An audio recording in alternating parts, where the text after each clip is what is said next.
Well, friends, I'm back at it again with my book. I want to begin with our family. You know, people look at me as a preacher, a big man of God out there. I want to walk with you through the family I was born. Some of some of it is shocking. I was born in a very large family. Actually, I don't know how many brothers we were and how many sisters we were. Why? Because let me begin from the First World War back there. My father was like a teenager, and he has two brothers who were, mature and were married. He wasn't married. So during the First World War, his two brothers, that is my two uncles, were enlisted into the war. And so they went to fight alongside the British. Some went to Burma, others I don't know where, because I wasn't there. I hear the stories. So when they went, one of them did not return. He died in the war. We don't even know where he was buried.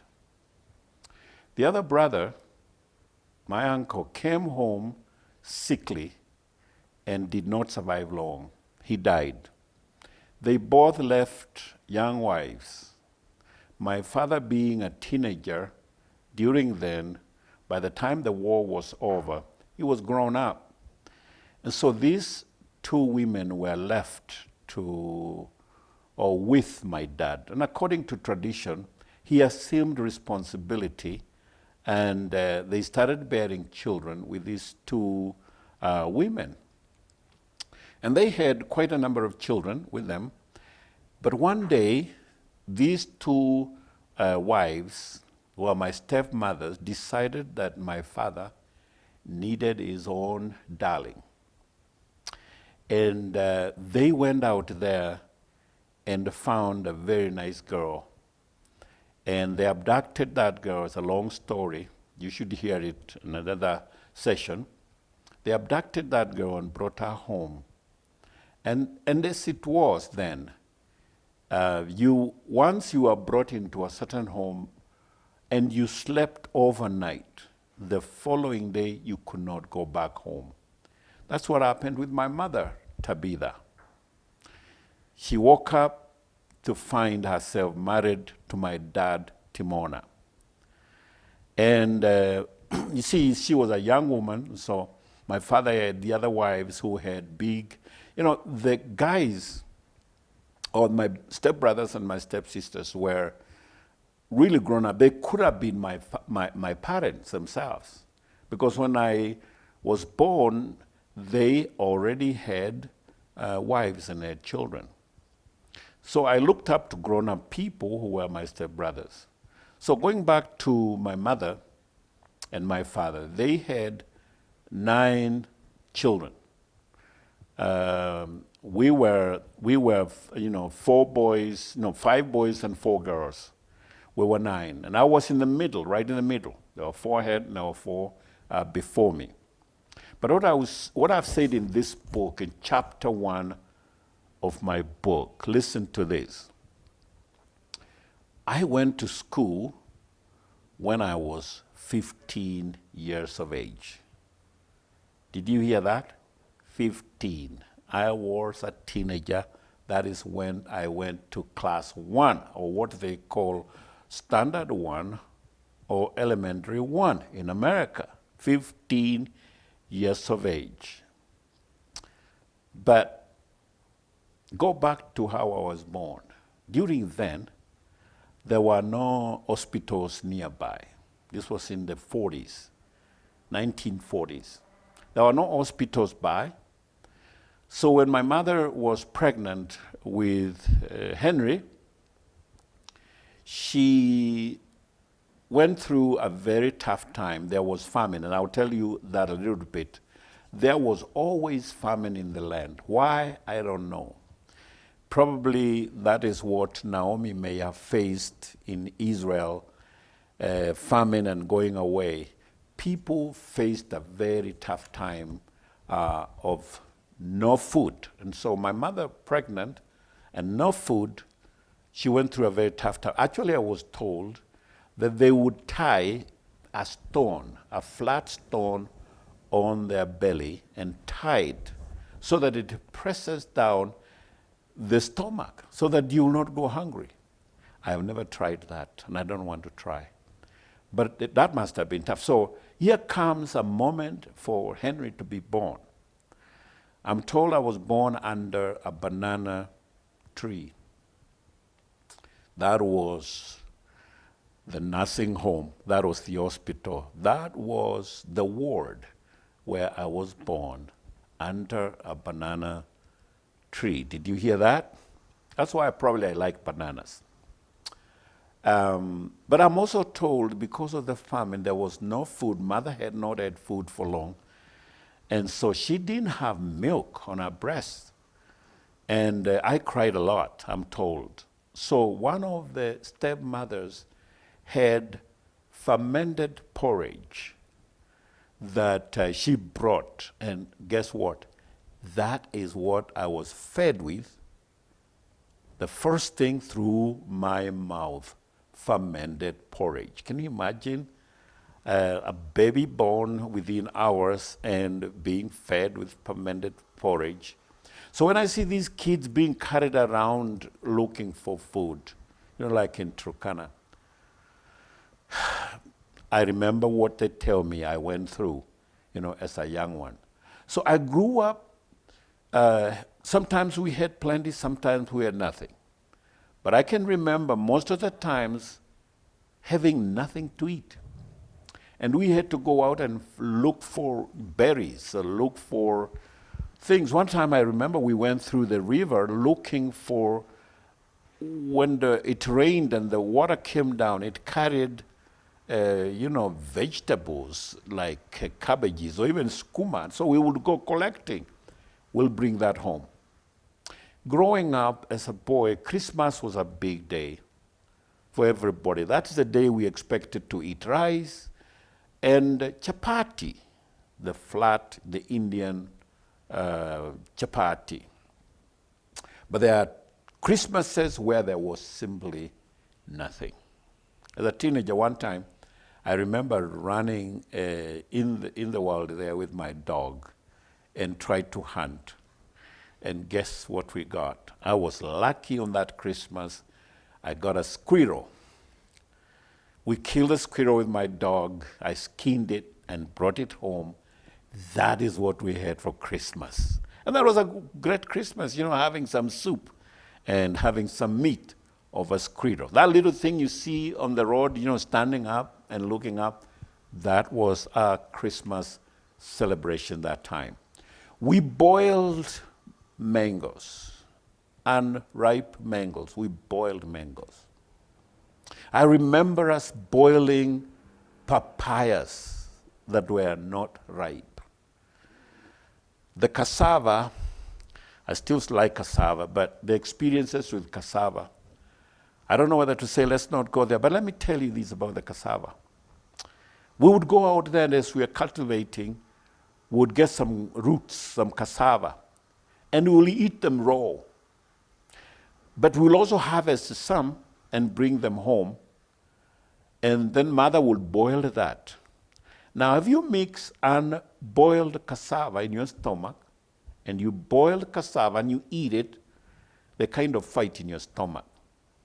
I'll never forget some nights when everybody will sing a song of vomiting, of throwing up. Yeah. And that corner and the other corner. In the morning, it wasn't a very pleasant sight with vomit all around.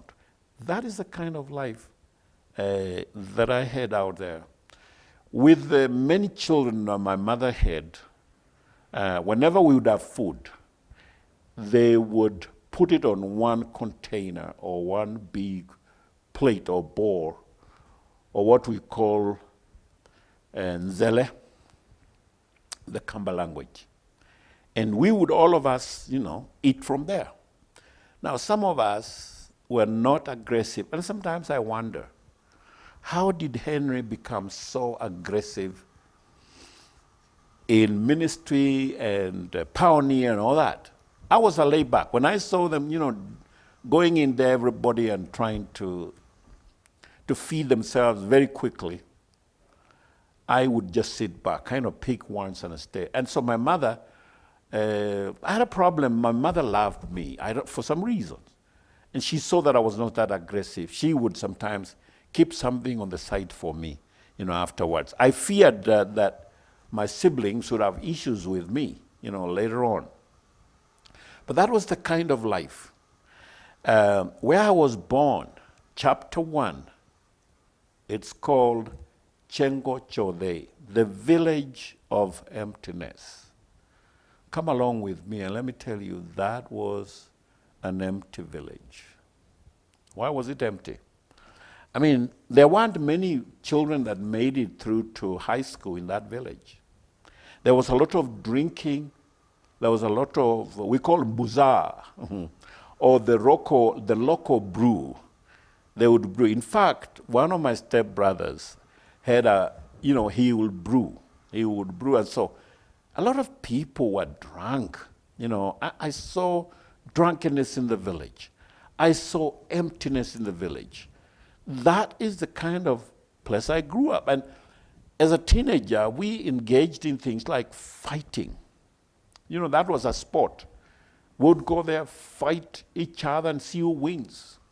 Sometimes we ended up with bruises that remain, marks that remain, because one of the boys, I beat his finger real bad. I cut it. Another boy, we were fighting, and these ones now, these are things I don't like, talking about. Another one, I think he was over me so much, and I beat his ear, and took a piece of it.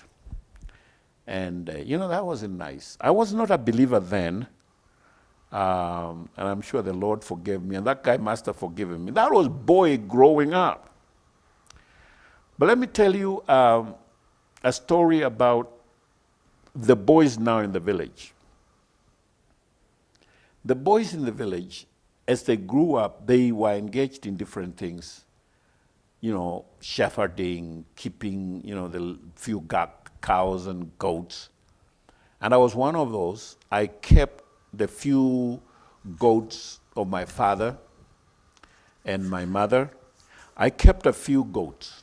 I went out from morning to evening.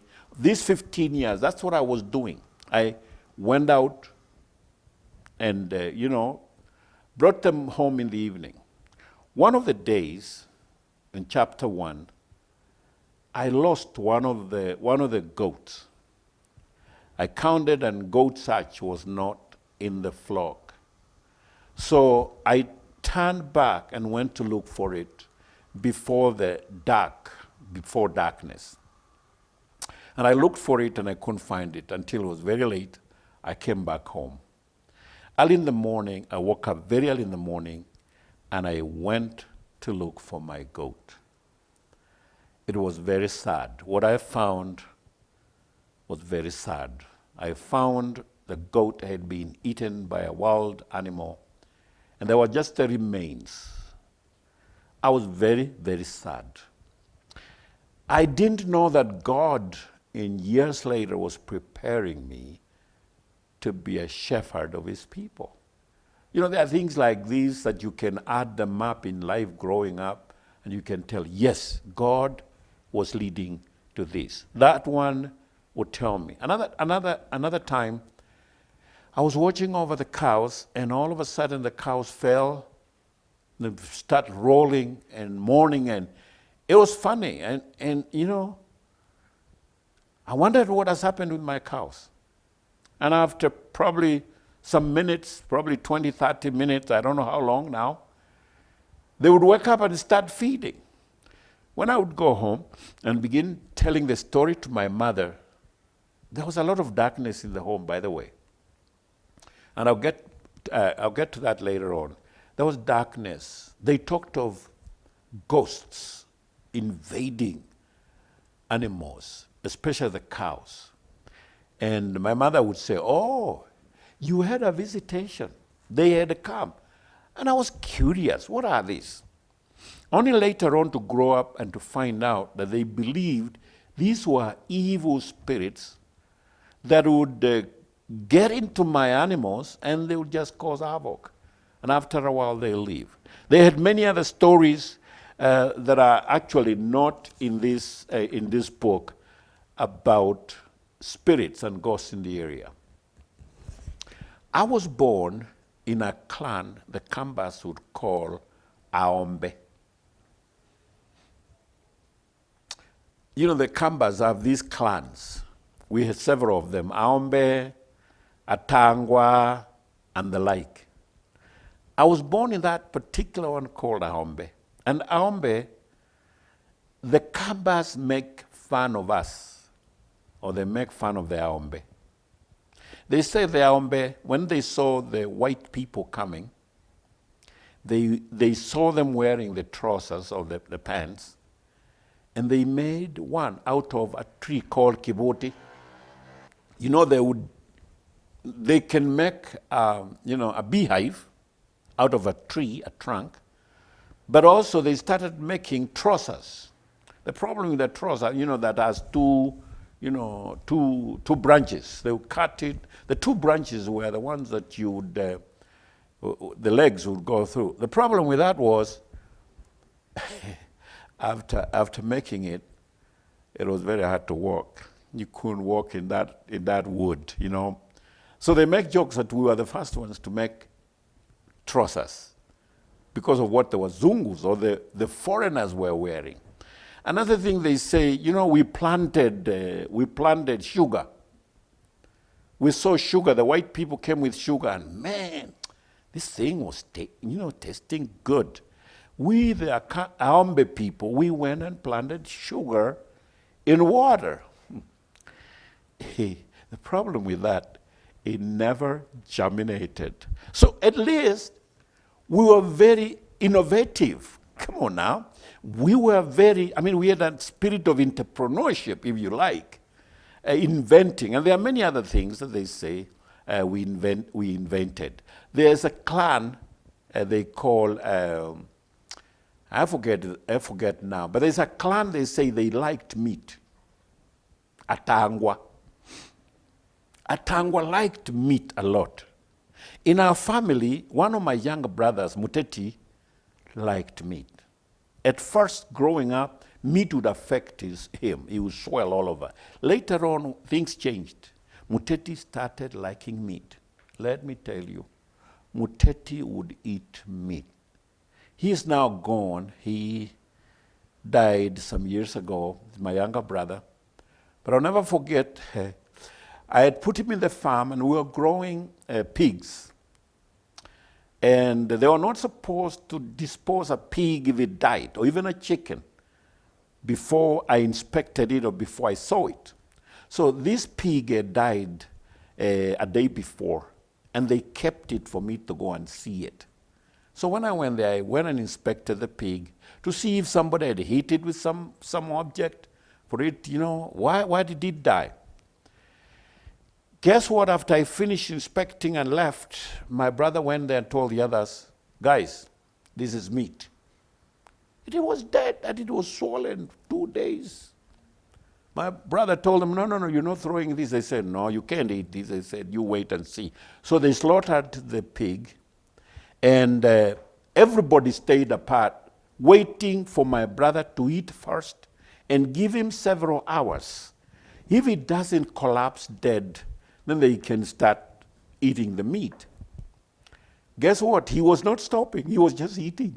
An hour went by, was eating. And the guy said, hey, he's going to finish this meat.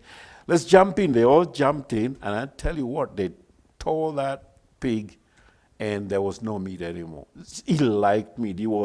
They said probably was from that clan. How? I don't know. He's supposed to be, a Mutangwa. So in this first chapter, the very, very, very interesting, stories about, growing up with all these guys. One thing I should tell you again, I remember as a teenager, I was walking home with my father. He was working at the railroad, a place called Ulu. We were walking home, and the last war between the Kamba people and the Maasai. See, we border the Maasai by the railroad. Now the Maasais, and this, this is true, the Maasais believed that they fell down from heaven with the animals, the cows.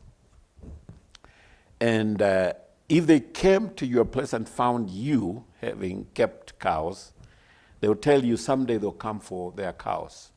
So what happened one time, when I was a teenager, they came and collected all the cows around and took them with them at night. So the Kambas would blow the horns as a trumpet, calling for war. And so everybody will arm themselves with the arrows. And they would come out, to fight. The Kambas would arm themselves and come out to follow their animals, the cows. And so I was coming home with my father, the village, and here we meet Ita. Guys armed, going to war. Somewhere near Salama. All of you know the road to Mombasa. There's a place called Salama. Yeah, in between Machakos and Emali. So it's a place called Salama where there's a big drop. We met big groups of armed Kambas warriors. And I tell you, it looked very fearful. The songs they were singing, carrying arrows, going to fight. We wanted so bad as teenagers to follow them. But the a little bit grown-up teenagers, they were given arrows, but they remained at the back of the main army, the main, battalion. So the battalion went to meet the Maasai, and this is the way they would do it. The commander would command the younger ones, the teenagers, to throw their arrows up, facing the Maasai.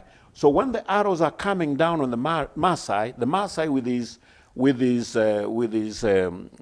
call it ngao, the shield, he will lift it up like that to get these arrows that are coming from the sky, and then the front battalion would throw their arrows right straight at them, and they will get a big row of them, they'll fall down, and then they'll do the same thing like that. That is one war I saw during my time, and it was very fierce. The government had to send an helicopter with smoke. We've never seen that kind of smoke. And it will fly very low and spray, I think it was, what do you call it, those canisters they throw these days. They call them tear gas, They came down, and that smoke tried to separate the Kamba and the Maasai. I would throw in here this first chapter about the colonialists, and during those days, we feared the white people. We feared. I'll never forget my mother and I going to see our father crossing the main road, the Mombasa-Nairobi highway. We had to hide to listen whether there's a vehicle of a white person driving by. See, we were from the deep village. And I remember us hiding with my mother and waiting. And when it was all silent, no vehicle, she held my hand and we ran across the road up to the other side, and we went very quickly. We didn't look back. We feared the white people for some reasons. I don't know. Either we thought they would see us when you're talking with them. They would see through your stomach, something like that. It is interesting to grow in such a village and then later on come to town and see the developments and all that. We can't finish this chapter. We'll be back at it, and please hit the subscribe button today so that we can notify you when we file in some more on this channel. God bless you.